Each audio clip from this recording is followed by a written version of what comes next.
কাউকে চাপা দিয়ে মেরে দেয়, আমরা সরাসরি কিন্তু তার বিরুদ্ধে খুনের মামলাই রুজু করব। বাসে বাসে রেষারেষি রুখতে এবার এভাবেই কঠোর ব্যবস্থা নেবে রাজ্য।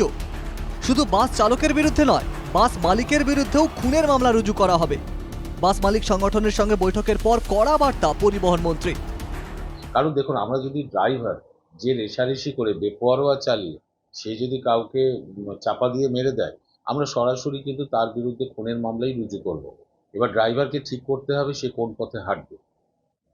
এই জায়গাটা কিন্তু কোনো ক্ষমার জায়গা নেই। মঙ্গলবার দুটি বাসের রেষারেষিতে মৃত্যু হয় স্কুল পড়ুয়ার।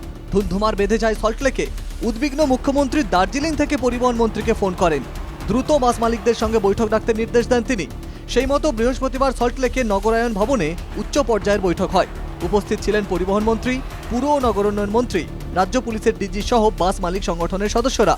পুর ও নগর উন্নয়ন মন্ত্রী বলেন, বাসে কমিশন প্রথা বন্ধ করতে হবে, চালু করতে হবে জিপিএস সিস্টেম। যে একটা স্ট্যান্ডার্ড অপারেটিং সিস্টেম তৈরি করো, যেটার মধ্যে কমিশন সিস্টেম থাকবে না। আমার স্ট্যান্ডার্ড অপারেটিং সিস্টেম যে মানবে না তার পারমিট ক্যান্সেল হবে। বৃহস্পতিবার বৈঠক চলার সময় দফায় দফায় মন্ত্রীদের ফোন করেন মুখ্যমন্ত্রী। খোঁজ নেন বৈঠকে কি কি বিষয়ে আলোচনা হচ্ছে। বৈঠকে একাধিক বার্তা ফিরহাদ হাকিমের। জানান, স্কুলের সামনে বসবে রেলিং।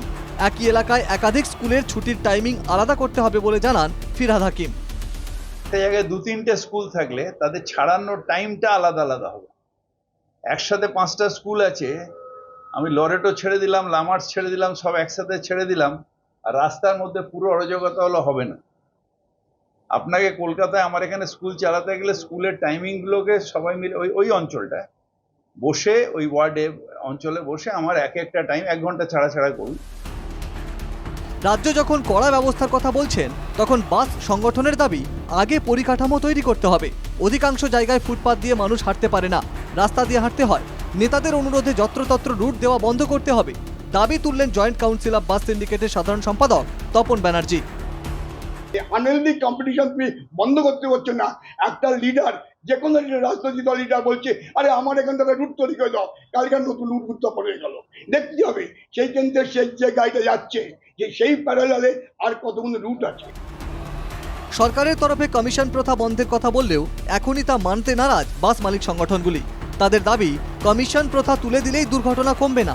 অনেক বেআইনি বাস রয়েছে, সেগুলি চিহ্নিত করতে হবে। এইবারে স্যালারি হবে কি কমিশন থাকবে, সেটা হচ্ছে নির্ধারিত চিন্তাভাবনা করতে হবে টোটাল অ্যাওয়ারনেসের ওপরে। এবং শুধু স্যালারি করলেই যে অ্যাক্সিডেন্ট কমে যাবে তা না।